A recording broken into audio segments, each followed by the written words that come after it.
Hello everyone, thanks for checking today's video. I am Calvin here with another video to update you guys. Today is Wednesday, June 19th, 2013. Let's get right into the SPY, guys.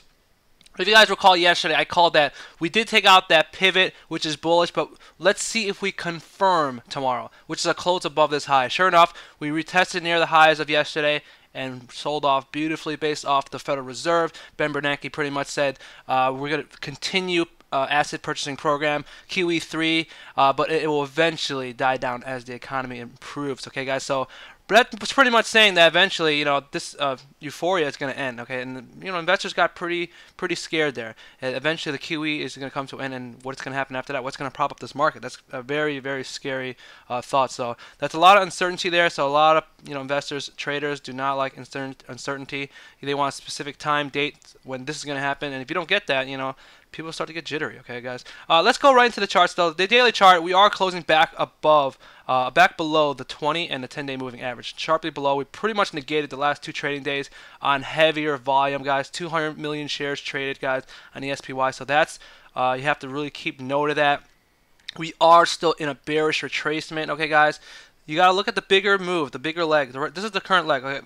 If you look at a more macro, yes, this is a big up move, and then we're sideways consolidation. But in the more smaller micro sense, but even though it's a daily chart, but we are still in a down move. Okay, guys. So we're in a down move right here, and we are retracing back. So that is a bearish retracement. Okay, we went right into a 618 retrace. Like I said, from this move into a retracement. Is this a ABC pattern? 1, 2, 3. It could be the starts of it. Let's see if it starts to break this 50-day moving average. We don't know yet. But from what I'm looking at the daily chart, it looks like since we closed back sharply below these moving averages, and the 20 is declining. We never confirmed back above the 20-day moving average. Okay, guys. If you guys don't know, the 20-day moving average on my chart is the blue line right here. We never confirmed. That's why I said let's see if we can confirm, which means it's a close above this high, yesterday's high. Then we could attack these next pivots, but we never did that. We negated it the last 2 days, and we're coming back down. To me, it looks like tomorrow we could easily test the 162 level, which is the 50-day moving average. That'll be the third hit. Okay, guys. Whenever you keep hitting a support line like that, it's going to get weaker every time it comes down. And look at these buys. I've been saying it's been rising on lower volume, and look at the volume on the sell candle. It's a lot bigger, almost double. You can pretty much double the shares traded on this yesterday's trading. Let's go to intraday. I did some beautiful scalps, guys. Just nailing it on the intraday basis. So let's go over the scalp that I did. I did 2 of them, I believe. Yes, I did 2 of them today. One was a little risky. It was pretty much off the Federal Reserve during the speech, Ben Bernanke's speech. It was a little risky, but I went ahead and took it. It was on a 1-minute chart. I don't trade the 1-minute chart, but I figured the moves were so quick and the stop out was so tight that I'd go ahead and give it a try. It looked like it was kind of just consolidating in this triangular pattern during the announcement, during the speech. So I went ahead and just played the ranges, and as you can see, that worked out beautifully. If you just kept playing the pretty much in this vicinity of the range, you would get a nice pullback or a nice bounce. I played it once. After this bounce, I went ahead and played the retest of this current low. It was also a big green candle here as well. We started making some narrow range candles here, so I went ahead and went long there, and sure enough, beautifully took a nice 15-20 cents right there. I took my profits right there, and sure enough, went right back down. But if you'd have held it and stuck with it, you could have got a bigger gain. But if you get a quick gain like that, you really want to take it. Especially if you take on the 1-minute chart, you're not looking for a really big move on a 1-minute chart. You're looking for a quick, 10-second, 20, 30-second, 1-minute trade, and you get in and then get out. But if you're really aggressive, you could have played every single one of these. But I was not that aggressive. Took my money and ran, and look at this nice triangle. It broke down. Sure enough, I played it at the next level. Where's the next level to play it? Okay, let me show you. Very simple, guys. Go to the 10-minute chart. This is where I feel more at home, the 10-minute chart. That's where I like to day trade and scalp. It's a more dominant time frame.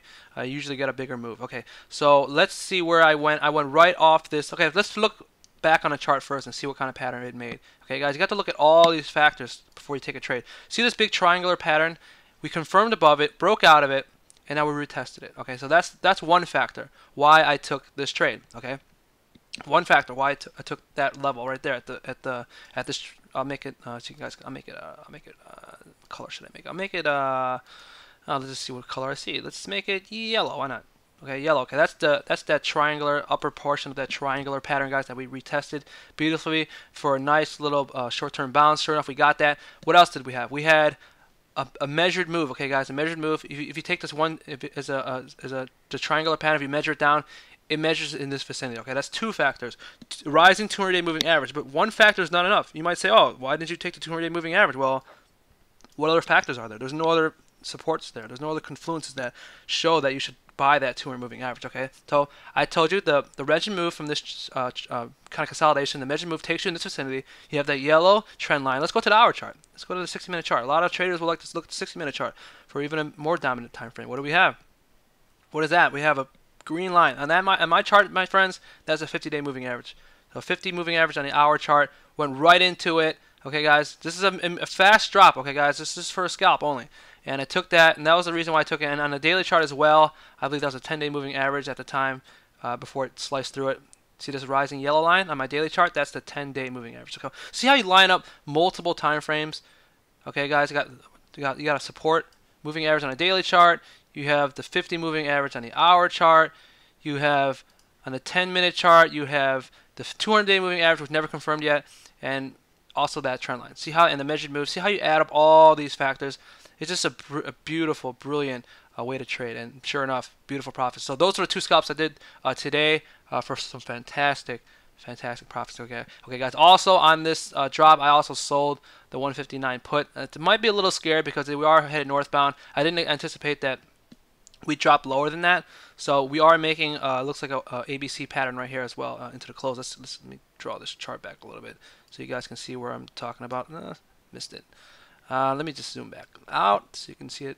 Okay, so if you consider this as a 1, 2, 3, the measured move still takes you down to this double bottom. Okay, guys, or this pivot right here, which is at the 163 roughly. Okay, guys, so for sure I think we're headed there by tomorrow. It looks like this market does want to pull back. Okay, guys, and ultimately for the week, these options that I sell, guys, are weekly options, so they expire this Friday. So I'm going to have to watch the 159 that I sold, which is gap fill here. I think this is the worst case by Friday, but I could be wrong. This is now minor. This 50-day moving average is now minor, but it is a third hit off it right now, off symmetry. It looks like it should get a bounce. I will be playing it as intraday play if it comes there tomorrow. Sharply, first hit, no consolidation until straight drop into the 50-day moving average, and I must also see other confluences on the other time frames. Okay, guys, so that's how I trade. But if it does present itself and the pattern looks good and the volume, everything like that, time frame, time count, all that's good stuff, I will go ahead and take a nice scalp here off the 50-day. But just for short-term bounce, I think this market is due for a deeper pullback. But we'll see. We'll see. We never confirmed above this high, and we are coming back down, so that's very, very nice to see. Let's look at the IWM really quickly. Pretty much the same, close at new highs, kind of, coax the average investor and close at new highs of the Russell, and then sure enough reversing. Let's look at the Qs. Pretty much same. I do most of my work on SPY, guys, but pretty much you're seeing the same kind of deal. Failed breakout, and you're coming back in. Okay, it's pretty much what you guys are seeing. Let's look at Apple. Apple, very weak showing. I'll show you the levels on Apple that I'm looking at right now. Apple, it has to hold this pivot right here. Pretty much this last pivot right here. If it doesn't hold that pivot, and also has that it's near that gap fill as well. But this is not looking pretty right now on Apple right now. If it doesn't hold the 420 level, I'm going to call it right now. I'll make it in red so you guys know exactly what I'm talking about. This 420, if it doesn't hold this, you could play it for a scalp easily for this. I mean, that's definitely a possibility to play for a scalp, a short-term bounce intraday. But really, if it doesn't hold this red line, it's headed back towards the lows, and that's pretty scary. And you could just kind of forget about this inverse head and shoulder. That's just going to be pretty much off the table. Okay, guys. Let's look at Google. Google is really strong today, even though the market sold off pretty much. It pretty much held to the flat line, but this is very bearish what it's showing right now. It has a doji candle close off an up move. So this does signal that it might want to pull back, but it's not into a time count. Not enough factors. You never just trade off a candlestick pattern, even though you're on the top of the Bollinger Band here, and you're probably at like a 75% retracement. Let me off the high. Let me just draw it in very quickly and just give you a quick update what I'm looking at here. So you take a fib from the high to the low, and you're pretty much, you close right at a 75% retracement. So that's, that's two factors, not that great. And you also have a pivot here. You know how this is support now, and it's now it becomes resistance. So this was support before, now it's resistance here. And a doji candle, 75% retracement. Not the, and the market doesn't look like it wants to pull back. So that could be a good setup to go short here. For at least I think it will at least pause here. But just based off the the doji candle and the weakness in the markets, and it's good volume on doji candle as well. And you have to line up with multiple other time frames. Let's go to the 60-minute chart. I'm just winging this, guys, as I go. So let's see what I see. And you do have a topping tail here on the also on the hour chart there. So that's bearish.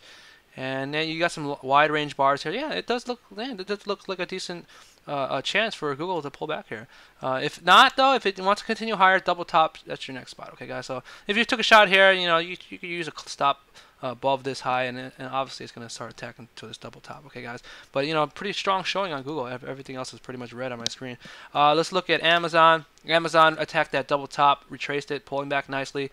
Retesting that double top. Also, you should not be surprised, guys, because it went right into this previous high right here, right into it. So Amazon is catching some resistance at the moment. Okay, guys, is there anything else I want to take a look at? 2 more days in the trading week. Beautiful profits so far. Scalping has just been amazing. So I'm very blessed, very happy. Is there anything I want to take a look at before I take off? Oh, GLD. Let's go look at the gold. Let's look at the gold ETF. Wow, look at that, huh?